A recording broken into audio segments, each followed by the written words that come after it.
Hi everyone, आज की video में हम सॉल्व करेंगे एचपीपीएससी असिस्टेंट माइनिंग इंस्पेक्टर का क्वेश्चन पेपर। ये पेपर हुआ है 11 अगस्त 2024 में। इसमें टोटल 50 क्वेश्चन पूछे गए थे, जिसमें पार्टीशन थी हिंदी, इंग्लिश और जीके की। 10 क्वेश्चन हिंदी और इंग्लिश के पूछे गए थे और रिमेनिंग 30 क्वेश्चन जो हैं वो एचपीजी के और नेशनल इंटरनेशनल जीके से रिलेटेड थे। इस वीडियो में हम डिस्कस करेंगे एचपीजी के और नेशनल इंटरनेशनल जीके से रिलेटेड क्वेश्चंस को। नेक्स्ट पार्ट में हम हिंदी और इंग्लिश के पार्ट को सॉल्व करेंगे। चलिए स्टार्ट करते हैं वीडियो को। फर्स्ट क्वेश्चन है, हिमाचल प्रदेश में ब्यास नदी की सहायक नदी की पहचान निम्नलिखित नदियों से कीजिए। ऑप्शंस में है पटसारी नदी, सियूल नदी, तंतगिरी नदी और तीर्थन नदी। पटसारी नदी ये पब्बर की सहायक नदी है, तो ये ब्यास की सहायक नदी नहीं हो सकती। सियूल नदी ये रावी की सहायक नदी है। तंतगिरी ये यमुना की सहायक नदी है। ऑप्शन डी जो है वो करेक्ट आंसर होगा। तीर्थन नदी जो है वो ब्यास की सहायक नदी है। ब्यास नदी कुल्लू के रोहतांग दर्रे के पास से ब्यासकुंड से निकलती है। मेन 3 डिस्ट्रिक्ट्स को हिमाचल में ये कवर करती हैं, कुल्लू, मंडी और कांगड़ा। ब्यास की अन्य प्रमुख सहायक नदियां जिनके नाम आपको पता होना चाहिए, पार्वती नदी ये कुल्लू में ब्यास की सहायक नदी है। मलाना नाला, फोजल, स्पिन, सैंज, सरबरी ये सभी कुल्लू में ब्यास की सहायक नदियां हैं। कांगड़ा की बात करें तो न्यूंगल, बिनवा, बाणगंगा, चक्की, गज ये सभी कांगड़ा में जो है ब्यास की सहायक नदियां हैं। मंडी में तीर्थन, हंसा, सुकेती, सोन, बाथर ये ब्यास की सहायक नदियां हैं। मंडी के पडोह में ब्यास के पानी को एक बड़ी सुरंग के माध्यम से सतलुज में मिलाया जाता है। ब्यास का वैदिक नाम और संस्कृत नाम भी आपको पता होना चाहिए। वैदिक नाम है ब्यास का अर्चकिया और संस्कृत नाम है बिपाशा। इससे रिलेटेड भी क्वेश्चन एग्जाम में पूछे जाते हैं। चलिए नेक्स्ट क्वेश्चन देखते हैं। नेक्स्ट क्वेश्चन है, हिमाचल प्रदेश के किस निम्नलिखित जिले में थामसर चोटी स्थित है। थामसर चोटी हिमाचल प्रदेश के चंबा जिले में स्थित है। इसकी हाइट की बात करें तो 5080 मीटर जो है इस चोटी की हाइट है। हाइट भी आपको याद रखनी है क्योंकि इससे रिलेटेड क्वेश्चन एग्जाम में पूछे जा रहे हैं।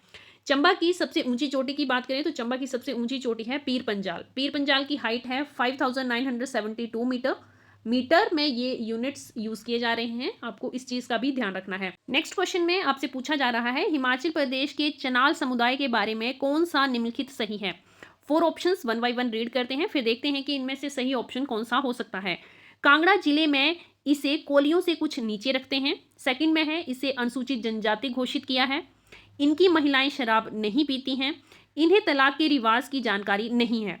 अगर बात करें ऑप्शन बी की तो अनुसूचित जनजाति जो है इसे घोषित नहीं किया गया है, तो ये ऑप्शन एलिमिनेट हो जाता है। सी भी गलत हो जाएगा। ऑप्शन डी की बात करें तो ये भी गलत है। ऑप्शन ए जो है इस क्वेश्चन का सही उत्तर होगा। कांगड़ा जिले में इसे कोलियों से कुछ नीचे रखा जाता है। ए ऑप्शन जो है इस क्वेश्चन का सही उत्तर है। चलिए नेक्स्ट क्वेश्चन देखते हैं। हिमाचल प्रदेश के जिले की पहचान कीजिए जिसमें वर्ष 2020-21 में सबसे अधिक होज सिंचाई के प्रयोग में थी। सबसे अधिक होज जो है वो यूज किए गए थे सिरमौर जिले में। सी ऑप्शन इस क्वेश्चन का सही उत्तर है। अगला प्रश्न देखते हैं, हिमाचल प्रदेश के किस जिले में 2001 से 2011 के बीच जनसंख्या का दशक विकास नकारात्मक था। मींस 2011 में जो जनगणना हुई उसके अकॉर्डिंग किस जिले की जनगणना जो है वो नेगेटिव में थी। नेगेटिव में थी लाहौल स्पीति की, -5% जो है यहाँ की जनसंख्या रही। बी ऑप्शन इस क्वेश्चन का सही उत्तर है। 2011 की जनगणना की बात हो रही है तो चलिए थोड़ा से और इंपॉर्टेंट पॉइंट डिस्कस कर लेते हैं। सबसे ज्यादा जनसंख्या वृद्धि दर्ज की गई थी ऊना जिले में और जनसंख्या वृद्धि ओवरऑल हिमाचल की थी 12.94%। ये टोटल हिमाचल की जनसंख्या वृद्धि हुई थी 2011 की जनगणना के अनुसार। साक्षरता दर की बात करें तो 82.80% जो है हिमाचल की साक्षरता दर जो है 2011 जनगणना के अनुसार रही है। नेक्स्ट क्वेश्चन, हिमाचल प्रदेश के बजट 2024-25 में कौन सा निम्नलिखित अनुमानित राजस्व घाटा जीएसडीपी का है। जीएसडीपी का कितना प्रतिशत राजस्व घाटा अनुमान लगाया गया है। ये होगा ऑप्शन डी करेक्ट आंसर। 2% जो है राजस्व घाटा अनुमानित है 2024-25 बजट के अनुसार। राजस्व घाटे की बात कर लेते हैं। राजस्व घाटा क्या होता है, सरकार द्वारा अनुमानित आय और सरकार की वास्तविक आय का जो अंतर होता है उसे राजस्व घाटा कहा जाता है। राजस्व घाटा हिमाचल का 2024-25 में 2% अनुमान लगाया गया है। 2023-24 की बात करें तो ये था 2.6%, जो कि 24-25 में कम रहने का अनुमान लगाया गया है। अगर राजस्व घाटा किसी भी राज्य का है तो इसका मतलब सरकार की आय जो है उसकी बुनियादी परिचालन को पूरा करने के लिए पर्याप्त नहीं है। सेकंड वर्ड जो है वो डिस्कस करूंगी मैं आपके साथ, राजकोषीय घाटा। राजकोषीय घाटा क्या होता है? जितनी सरकार की कुल आय है और सरकार ने जितना कुल व्यय किया है उसे राजकोषीय घाटा कहते हैं। राजस्व घाटा अलग है और राजकोषीय घाटा अलग है। अगर क्वेश्चन में आपसे ये पूछा जाए कि बजट 2024-25 में हिमाचल प्रदेश का राजकोषीय घाटा जीएसडीपी का कितना प्रतिशत रहेगा, तो वो है 4.7%। दोनों क्वेश्चन अलग हैं, रिलेट करके आपको याद रखने हैं। चलिए नेक्स्ट क्वेश्चन है हमारे पास, हिमाचल प्रदेश सरकार ने सिंचाई के लिए बोरवेल्स और शैलो बेल्स बनवाने के लिए व्यक्तिगत निम्नलिखित कितनी वित्तीय सहायता देने का फैसला किया है? तो हिमाचल सरकार ने 50% वित्तीय सहायता जो है व्यक्ति को बोरवेल लगाने के लिए देने का फैसला किया है। सी ऑप्शन इस क्वेश्चन का सही उत्तर है।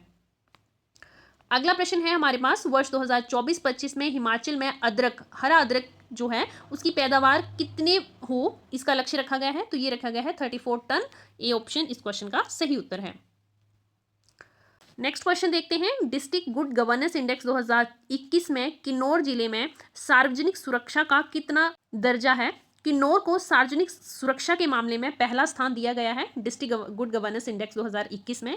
सी ऑप्शन इस क्वेश्चन का सही उत्तर है।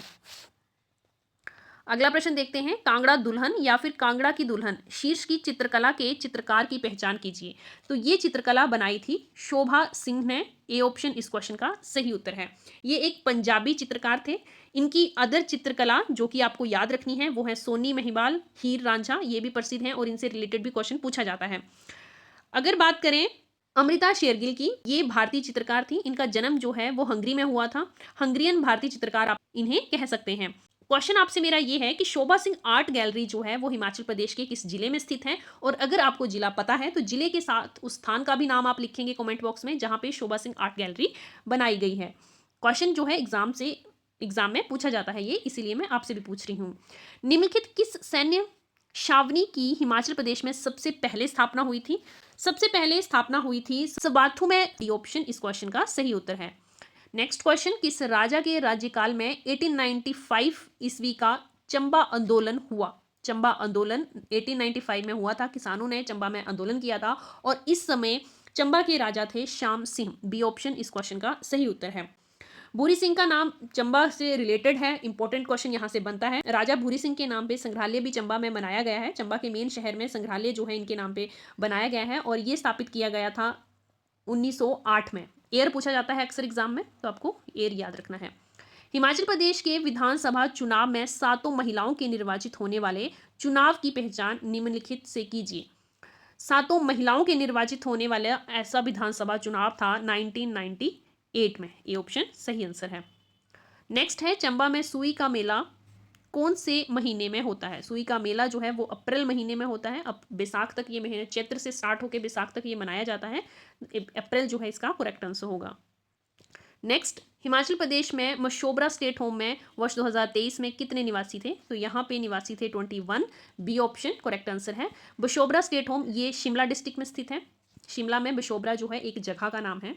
इतना जो आपको रिलेट करके याद रखना है। नेक्स्ट क्वेश्चन है, भारत के संविधान की वह धारा जो यूनियन के लिए संविधान के शुरू होने से 15 वर्षों तक सरकारी कार्य अंग्रेजी में करने के लिए कहती है, उसकी पहचान कीजिए। ये कहा गया था आर्टिकल 343(2) में। बी ऑप्शन इस क्वेश्चन का सही उत्तर है। आर्टिकल 343(1) की बात करें तो इसके अनुसार संविधान में हिंदी को राजभाषा का दर्जा दिया गया था। दोनों रिलेट करके आप याद रख सकते हैं। नेक्स्ट देखते हैं क्या क्वेश्चन पूछा गया है आपसे। वर्ष 2022-23 के चालू खातों में भारत के जीडीपी के घाटे का कितना प्रतिशत बकाया रिकॉर्ड हुआ है? ये हुआ है 2%। डी ऑप्शन इस क्वेश्चन सही आंसर है। नेक्स्ट देखिए, नेक्स्ट है हमारे पास, उस निम्नलिखित वर्ष की पहचान कीजिए जिसमें भारत के पुरातत्व सर्वेक्षण की स्थापना हुई थी, जिसे शॉर्ट में ASI archaeological survey of India कहा जाता है। इसकी स्थापना हुई थी 1861 में। ऑप्शन में नहीं दिया हुआ है, मिस्टेक्स हो सकती है प्रिंटिंग में, आपको एयर याद रखना। ये आता है मिनिस्ट्री ऑफ कल्चर के अंडर और इसके फाउंडर जो है वो अलेक्जेंडर कनिहम को माना जाता है। नेक्स्ट है हमारे पास, भारत का निम्नलिखित कितने प्रतिशत कोयला उड़ीसा में है? कोयले का भंडार सबसे अधिक झारखंड में है, ये आपको याद रखना है। सबसे अधिक झारखंड में है और झारखंड में 26.4% है, जबकि उड़ीसा जो है दूसरे नंबर पे आता है। और आपसे उड़ीसा की परसेंटेज पूछी गई है, तो अप्रोक्सीमेट 24% जो है उड़ीसा में कोयला भंडार है। चलिए नेक्स्ट देखते हैं, भारत के किस निम्नलिखित राज्य में चेरियाल स्क्रोल चित्रकला की जाती है। चेरियाल स्क्रोल चित्रकला, इसको नक्काशी आर्ट भी कहा जाता है और ये तेलंगाना में की जाती है। सी ऑप्शन इस क्वेश्चन का सही उत्तर है। उस नदी की पहचान कीजिए जिस पर टिहरी बांध बना है। टिहरी बांध जो है वो गंगा नदी की प्रमुख सहायक नदी भागीरथी और भिलांगना के संगम पर बना है। यहाँ ऑप्शन में भागीरथी दिया है तो बी जो है इस क्वेश्चन का सही आंसर होगा। भागीरथी नदी पे आप मान सकते हैं कि इस बांध को बनाया गया है। उत्तराखंड राज्य में ये स्थित है। देश का सबसे ऊंचा बांध भी टिहरी बांध है और इसका दूसरा नाम है स्वामी रामतीर्थ सागर बांध। भारतीय अंतरिक्ष अनुसंधान संगठन इसरो की स्थापना कब हुई? इसकी स्थापना हुई थी 1969 में। डी ऑप्शन जो है इस क्वेश्चन का सही उत्तर है। पर्टिकुलर डेट आपको याद रखनी है, 15 अगस्त 1969 में। हेडक्वार्टर है इसका बेंगलुरु कर्नाटका में। चेयरमैन है प्रेजेंट इसके Sridhar Somanathan. World happiness report 2024 में भारत का कौन सा स्थान है? वर्ल्ड हैप्पीनेस रिपोर्ट 2024 में भारत ने स्थान हासिल किया है 126। सी ऑप्शन जो है इस क्वेश्चन का सही उत्तर है। भारत का स्थान है 126वां। फर्स्ट नंबर पे कौन सी कंट्री है ये भी पता होना चाहिए। तो फिनलैंड जो है फर्स्ट नंबर पे है। किस इंडेक्स में? हैप्पीनेस इंडेक्स 2024 में। फ्रांस में वेस्टिल डे की पहचान निम्नलिखित से कीजिए। फ्रांस का जो राष्ट्रीय दिवस होता है उसे वेस्टिल डे कहा जाता है और ये हर साल 14 जुलाई को मनाया जाता है। ए ऑप्शन इस क्वेश्चन का सही उत्तर है। नेक्स्ट देखते हैं, उस देश की पहचान कीजिए जिसमें वर्ष 2023 में सबसे अधिक धरोहर वाले स्थल थे। यूनेस्को वर्ल्ड हेरिटेज साइट्स जो हैं सबसे अधिक 2023 में इटली में थी। इवन 2024 के समिट के बाद भी इटली ही फर्स्ट नंबर पे है। इटली में टोटल 16 वर्ल्ड हेरिटेज साइट्स हैं। दूसरे नंबर पे चाइना है और चाइना में टोटल 59 वर्ल्ड हेरिटेज साइट्स हैं। यूनेस्को का 2024 समिट जो है वो भारत में हुआ। भारत के नई दिल्ली में इसे आयोजित किया गया। कौन सा संस्करण था ये भी आपको याद रखना है।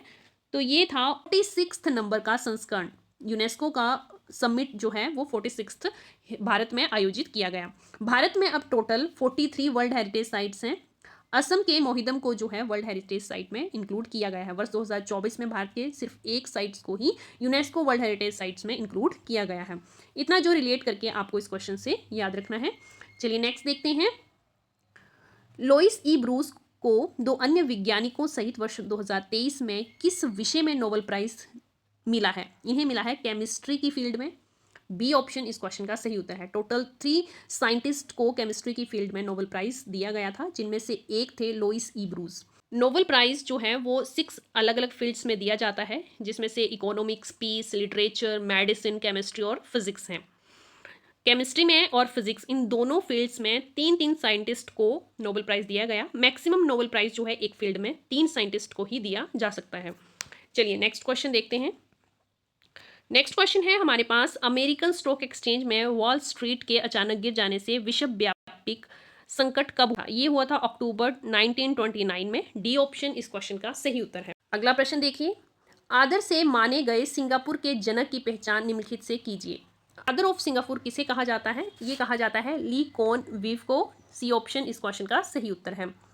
नेक्स्ट क्वेश्चन, यूरोपियन यूनियन के कितने सदस्य देश उसकी मुद्रा का प्रयोग करते हैं? यूरोपियन यूनियन में टोटल कितनी कंट्रीज हैं? 28 कंट्रीज हैं। और इसकी करेंसी क्या है? इसकी करेंसी है यूरो। 28 कंट्रीज में टोटल 19 कंट्रीज ऐसी हैं जो यूरो का यूज़ करती हैं, मीन्स करेंसी जो है यूरो यूज़ करती हैं। ये क्वेश्चन आपसे पूछा गया था तो आपको याद रखना है। यूरोपियन यूनियन की स्टैब्लिशमेंट जो है 1958 में की गई थी। ये सारे इंपॉर्टेंट पॉइंट्स हैं, ध्यान रखेंगे। नेक्स्ट क्वेश्चन हमारे पास है, ऑस्कर अकेडमी अवार्ड वर्ष 2024 में सबसे अच्छा अभिनेता किसे घोषित किया गया है? ऑस्कर अकेडमी अवार्ड 2024 में सबसे अच्छा अभिनेता चुना गया है सिलियन मर्फी को। सी ऑप्शन इस क्वेश्चन का सही उत्तर है। इस अवार्ड सेरेमनी से रिलेटेड अदर इंपॉर्टेंट पॉइंट जो आपको पता होनी चाहिए।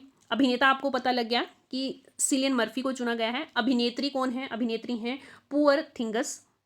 सर्वश्रेष्ठ निर्देशक चुने गए हैं नोलन।